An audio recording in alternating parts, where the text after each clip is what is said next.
Welcome to Cycle Breakers and Moneymakers, a podcast for women of color and first gen who are breaking generational cycles and glass ceilings by going places no one before them has ever gone. I'm your host, leadership coach, and eldest daughter of immigrants, Mariela De La Mora. I left a 16-year marketing career to create a multiple six-figure-a-year coaching business as a single mom. Each week, you'll learn how to build unshakable self-trust, become in demand, lead with confidence, and make more money by being more of who you are.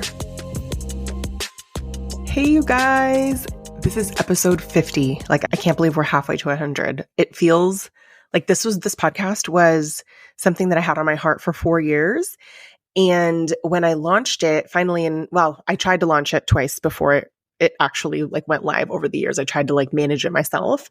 But when we officially launched in October of 2023, it just felt like I had so much to offer and so much to share that and I still feel like there is so much, but I'm just really proud of myself that we're here 50 episodes in. And I think depending on what's happening this season, things that I'm hearing and seeing and things that I think that would be beneficial, those are the topics that kind of come to my heart, including what I'm going to talk about today. And the reason that I'm going to talk about this is for two reasons. Number one, it's Hispanic Heritage Month coming up in September. And if you're not someone who yet is being approached to speak, this episode is going to help you be approached to speak by you kind of putting an open call out, but making it very easy for those decision makers. And then number two, I'm seeing a lot on threads that there are open calls out for we're looking for speakers. And I just see how those threads blow up. And I think that there's a way to go about it. Sometimes I kind of side eye some of those where I was like, are you looking for speakers? Because it's a very vague post. Is this for engagement? And I'll talk about that. So I kind of want to equip you to know where to actually invest your time if you want to be approached to speak, because not all speaking is created equal. We just don't want to be everywhere, right? This is important. We're also protecting our own image too. So with that being said, if you want to be invited to speak in the next 30 days, this will absolutely help you. I think it would be beneficial as you listen to this episode, that you have something to write with so you can pause the episode and just kind of take notes, because it's literally it's like a little mini masterclass on how you can do this for yourself, what to look out for, all of that. And I'm sharing this from the perspective of not only someone who teaches and extracts thought leadership from my clients get approached to speak. It's not an accident, but doesn't just happen. But I'm also someone who all of the press that I've ever gotten has been inbound, all of it. So this is important. And I'm also saying this as someone who was a marketing director, received pitches every single day for different collaborations with the company, all the things, and get pitched every single day on LinkedIn, get pitched for people that would like to be guests on the podcast, right? And so I know a good pitch, right? And 99% get it wrong, is what I will say. And it's just because they don't know, right? It's not their fault. It's just they don't know. And I'm not talking about people up in your DMs being would you like to book 50 client appointments? I'm talking about when people actually genuinely want to be featured somewhere or whatever. These are just things in general to keep in mind. So this is less about pitching and more so about being approached to speak, which is slightly different. And I'll explain why, because this is basically putting an open call out, making it very easy for the decision maker, and then continuing the conversation from there. What I will say is, and I'll talk a little bit about threads at a certain point, because like I said, I do see a lot of activity there. And I just think, especially when you're hopping on a thread that's got 300 responses and stuff like that, it's just I'll see that sometimes and I'm yeah, this isn't real. This isn't very well organized. And I see people hopping on there doing that. And there's ways that you can instantly either say, I'm not going to this isn't worth my time, or how will you be the person that they choose? Because that's just one of the things that inspired this episode. So step number one is you need to, again, to make this easy for the decision maker, is you need to already have 3 speaking topics or 3 teaching topics. Both, actually. You need 3 speaking and 3 teaching topics. So speaking topics are one-directional speaking. You're not necessarily, people aren't taking notes and implementing, you're just speaking. So this would be podcasts. This might be lives that you do with someone else, LinkedIn lives, IG lives, whatever. And this is also events, because typically when you're on a stage, you're not like teaching somebody how to do something. That would be more of like a workshop. So it depends. So I think that with speaking engagements, you want to know, like, are you looking for a speaker? Are you looking for me to facilitate a workshop? Right? So speaking topics are like the one directional, right? And the way that you decide a speaking topic would be, are there topics that you've gotten approached about before? Or are there topics that people have reflected back to you being like, oh, you talk about this, or I hear you talk about this? Anything that you've seen, like things reflected back to you. So I would say think storytelling versus teaching. Like this would be more of a storytelling topic or a thought leadership topic where you are sharing your thoughts or perspectives, like your unique lens on a certain topic, right? Your flavor, your lens, right? Anything that's your thought leadership or anything that is storytelling based. Think like TED Talks. Like TED Talks are speaking, like they're one directional, they're storytelling based, they're thought leadership, right? Teaching topics would be more for if people are looking for a guest trainer, they're looking for workshops for organizations, whatever. This also could be events, but it's generally clear that they're looking for a speaker versus like someone to teach something or be a workshop facilitator. So the topics, teaching topics, should solve a gateway problem for your target audience. And what I mean by gateway is it is the next knot that they need to untangle in this ball of knots, right? Because we can help clients with a bunch of things, but typically what the next thing is, it means it's very present, it's very evident. They know, they agree that it's a challenge or a thing they want to learn about, whatever that is. And so you're not going deep into this knot, right? So what we don't want is something that is like, they're not even shopping for that answer, right? And sometimes I'll see that where like the topic's too niche or it's too fluffy and people are not shopping for that answer, right? Another thing to keep in mind here is a lot of my clients speak for organizations. So organizations versus like a summit where there's a lot of attendees, right? And the people in the audience, it's a little bit different. So if you're speaking for an organization, remember that your audience is the organization, not necessarily the individuals that work there. So let's say if you're speaking for a company and you are like wanting to speak for an organization, you're thinking, what is a problem the organization is dealing with? So for example, that would be the difference between, let's say if you're in the health and wellness space, mental health, leadership, coaching, anything like that, they might be looking for burnout and lack of diversity in senior leadership, like preventing burnout or, something having to do with diversity in senior leadership versus getting a promotion as a person of color. Like they're not going to bring in a speaker to talk about getting a promotion as a person of color because they're trying to solve an organizational problem. So think about your audience. Think about how with your teaching topics, like again, untangling the next knot in the ball, what is a gateway problem that they have that you can teach, get them like a quick result, quick win. Think about like, what is the problem that the audience, the decision maker has? It's the decision maker that you're solving their problem, right? It's something that they want. And so in general, just think about how your topic can complement their goals.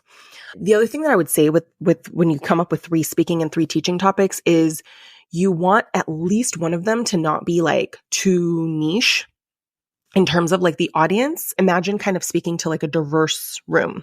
I'd say this in particular if you have a very niche solution or niche offer, but you want to speak, it kind of means that like not everyone is going to be aware and like not all the rooms are going to be your people, but you still want to be in those rooms. You just want to imagine like some of them can be niche, but like if you want to be approached to speak, you do want some topics that like even if let's say only 10% of the audience or 20% of the audience might be your people, that it still would benefit everybody in the room to some degree, right? So 3 speaking and 3 teaching topics, you need to already have them because when you put out a call, you want to say, here's the things that I can speak on. So this is what I want you to do is once you have your speaking topics, you then want to tell the world, and I'll explain where. I'm looking to speak on a podcast, summit, event, guest trainings. Here's the things I can speak on. Here are the things I can teach.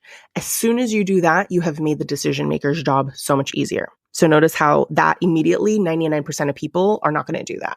That's why you do that. Along with having your speaking topics and your teaching topics and saying, I'm looking to speak on these topics or teach on these topics If anyone is looking for anyone to cover these, please reach out to me. Then you introduce yourself after that. And you say, I am whoever your name is. And it's like you need a one-liner bio at this point. You need a one-liner or a couple sentences max. You don't want to put your whole life story here. It could just be like, I'm so-and-so and I went from A to B. Or I am so-and-so and I have helped X number of people to do blank, right? Because that's like a power statement, right? That's a result. Or you just have an I help XYZ and you put your I help statement, but just make sure that the I help statement isn't basic. I don't know how to explain this without teaching another class, but like basic meaning like, and I help people to like reduce their stress. And it's just like, okay, but where? Like it needs to be specific. It needs to be ideally like it's a little bit different than what people have heard before, right?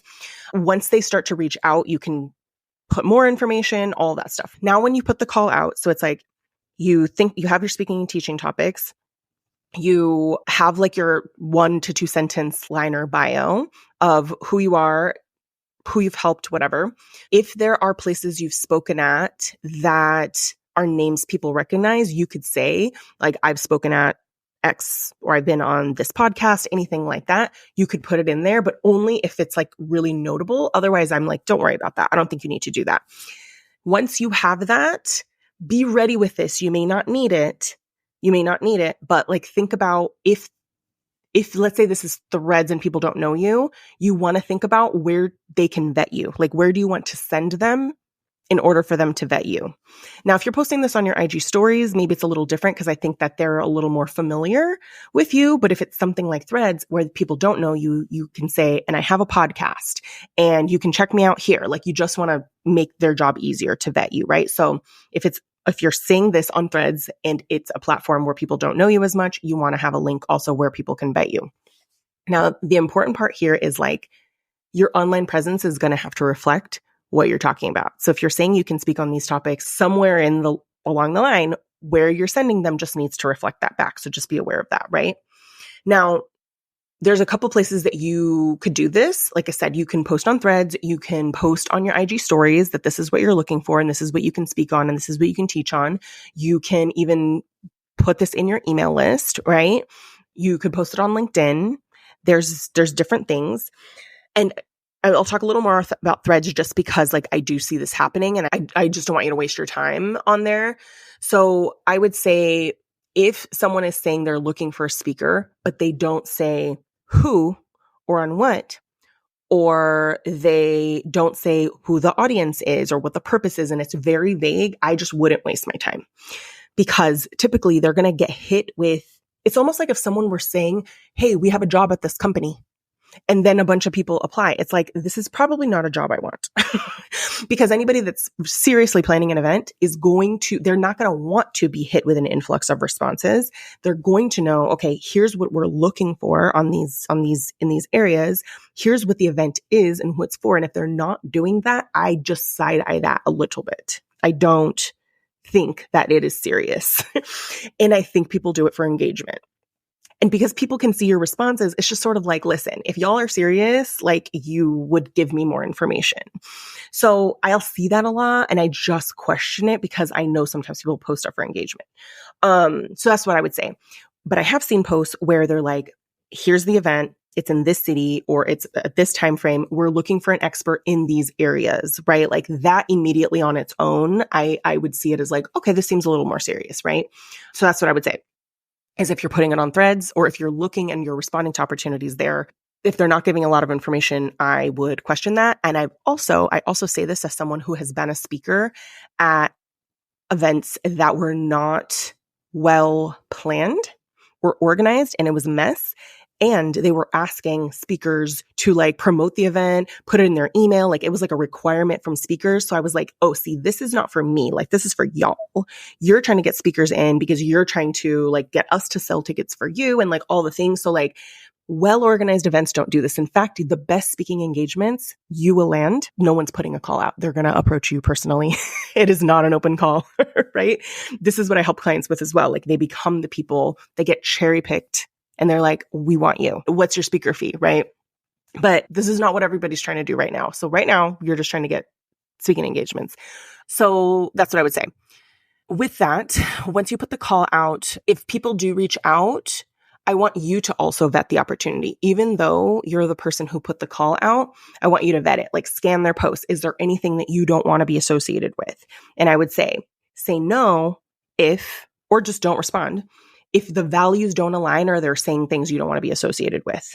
So if you're just like, oof, I don't know if I can stand by that, I would just question that, because once you do the speaking engagement or you're on the podcast, it's out there forever, right? And your people are probably not going to be on there. So say no if the values don't align or if they're saying things you don't want to be associated with. I would say yes, absolutely yes, if the values and audiences align. Now, if values align, but the audiences don't align so much, it's also a yes, but it may be like slightly lower priority, right? But I would still say do it, right?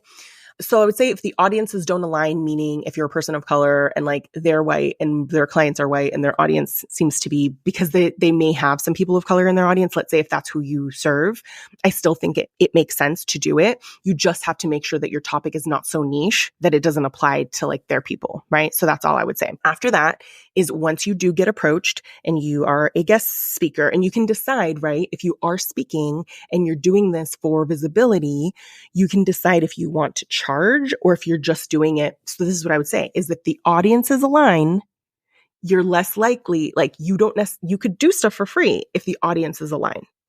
Or if you're just like, I just want to speak more, let that be the goal up front is what I would say. I wouldn't worry too much about getting paid at the beginning, because if you're just speaking more, it's going to make it easier for you to get paid opportunities, and you want to get the experience as well. And this is why we don't want to just speak everywhere and spread ourselves thin. So once you have spoken, if you have taught, if you've spoken at a summit, if you've been on someone's podcast, it's time for you to promote it, right? Because most of the PR that you get, people knowing about it, is you telling them about it. You think that like people will hear you, let's say on the person's podcast, but a big part of that is just telling people it happened. What you want to do, and I'll tell my clients this all the time, I'm like, hey, if you're actually speaking on stage, bring a phone, bring a tripod, film yourself. If you know someone in the audience or can bring someone with you, have them film you on the stage. Ask if they're going to have a videographer. Ask if you can have some of those clips. You want to be able to put those on social media, add them to your speaker reel. Those are the things where going and speaking for free will get you the bag later, but you have to tell people about it. Don't go doing free stuff and then don't tell people about it and don't film it and don't record it and don't promote it. Like, no, if you're going to do it for free, you better go tell people about it, right? So bring your phone, film it, even if you're guest coaching virtually, right? So I would say, even if you're guest coaching virtually and you're on your computer, put your phone on a tripod, put it towards you, and then go tell a story about it, right? Just be like, here I was, I taught at XYZ. I was doing this during the pandemic because I was landing speaking engagements, but no one was actually like bringing me in. So I did a couple of things for Salesforce at the time. And I was I actually filmed myself. I had my brother-in-law do this. And I was like talking about the whole process and preparing for it and all of that, right? So it feels like you're doing the most. Maybe you are, but it's going to pay off, right? So you want to tell people about it before and after. If it's a podcast or an event or whatever, you want, as you're talking about it, and you're like, oh, I just got off of like a call with so-and-so, or I just finished teaching, or I'm just about to teach, tag them as well, because this is also good content for them. Also, it's going to help build your relationship with that particular event, that host, whatever, by you promoting it, advocating for it, being excited about it. We literally, in Reclamation, in the PR module, we have a post PR SOP that includes like every time that you do a speaking engagement, especially when you're trying to build your name, these are the things that you do. This is what I did. This is what I still do. So we have literally a whole SOP. Other thing I would say, if the name is notable enough and you want to be associated with it, whatever, I still say it's good to put all of them, especially if you have like under 5. Start to build a list of speaking engagements. And I'd say once you have like 5 or more, create a speaker page on your website, or a Canva document that has the places you've spoken. Ideally, I would say if you have 5 or more and like at least 2 of them are not just podcasts. Like if they're just like 5 podcasts, I don't know that I would do a speaker page for it. Ideally, you want to have like taught or spoken at an event, whether it's virtual or not, just like a variety, because if you want to create a speaker page, you want it to be different types of events, but you don't need a lot of them to get started. And once you have a speaker page, You can start marketing yourself as a speaker. You can have an intake form for people to reach out to you, all of that, right? So I'm going to recap. If you want to be approached to speak in the next 30 days, do this. So get clear on your 3 speaking topics and your 3 teaching topics. Your speaking topics are one directional. They are storytelling. They are thought leadership, right? Your teaching topics help solve a gateway problem for your audience. So think about the knot that they might be sitting in, their needs. They have lots of things they need. What's one little knot that you can help them untangle? And when you're thinking of the teaching and what problem you're going to help them solve, think about who is the actual decision maker. Like, is the decision maker an organization, right? Where they are having you come in and help solve an organizational problem? Or is the audience like individuals? So I would say if you came in as a speaker for a summit, your audience is the people sitting in the seats, right? Because they're bringing you in for them. But like organizations tend to want to solve organizational problems. That's all I would say. So think about how that topic can complement their goals. So 3 speaking topics, 3 teaching topics. You then want to have a very brief bio that is how I went, and my name is so-and-so, and I went from A to B, or I've helped X number of people, or I've something that's like in I help statement that is specific. That's a little bit of a flex. Ideally, that's what you want. You want a little bit of a flex in there. Then you actually go and tell people, I'm looking to speak on these topics. I can speak on these topics, or I can teach on these topics. Here's who I am. Here's where you can vet me, or not vet me, but you can learn more about me. And then you can put this out on Threads. You can talk about it on IG stories. You can put it on your email list. You can post it on LinkedIn, right? Keep in mind what I mentioned around Threads, around like not all open calls are created equal. After that, once they reach out, you also will do the vetting to make sure that this is a brand or an organization or a person you want to be associated with. Scan what they've put out there. Make sure that there isn't anything red flaggy that you don't want to be associated with. Prioritize opportunities where it seems like your both values and audiences align, but also you can say yes where values align, there isn't anything red flaggy, and maybe the audience doesn't so much align, because sometimes you could be wrong, right? Especially if you're just trying to build your name as a speaker, then I'd say yes to those as well. After that, it's important to promote it. Like, you actually have to capture it, film it if you can, talk about it before, talk about it after, tag the host, tell people about it in your social media, tell people about it in your email lists. So a big part of visibility is you promoting it afterwards, right?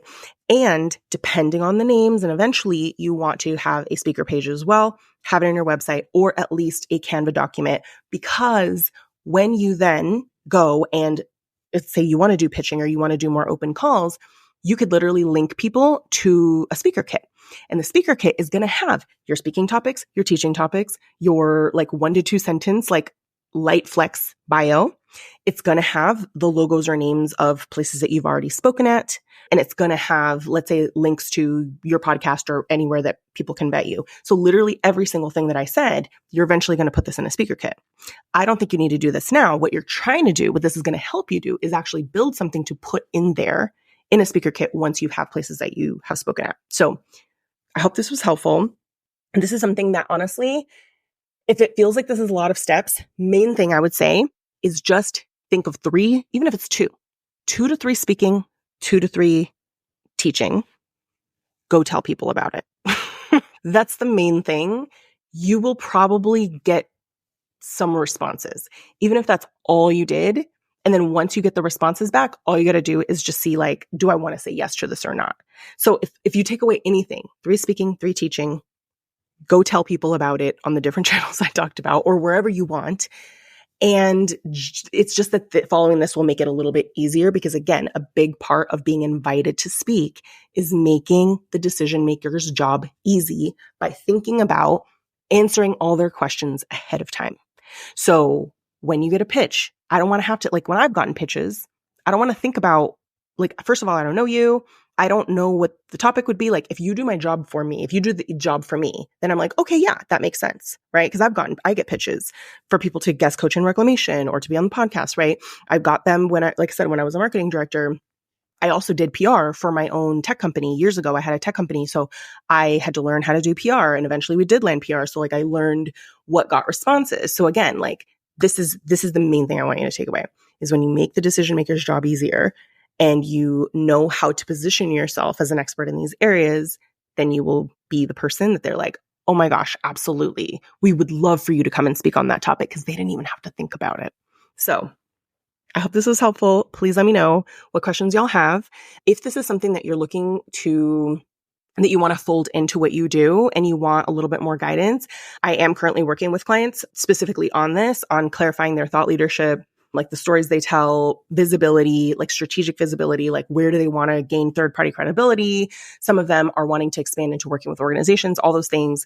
And so you can do that with me as a private client. You also can do that in reclamation. Reclamation is like the pinnacle of where people do that. Like this room is like queens. Like this room knows their stuff. And we really guide, like I review pitches. We really talk about like extracting thought leadership, all the things. And I'll point out things sometimes in the pitches where I'm like, okay, this is really wordy. This is like, okay, this is what we need to shift.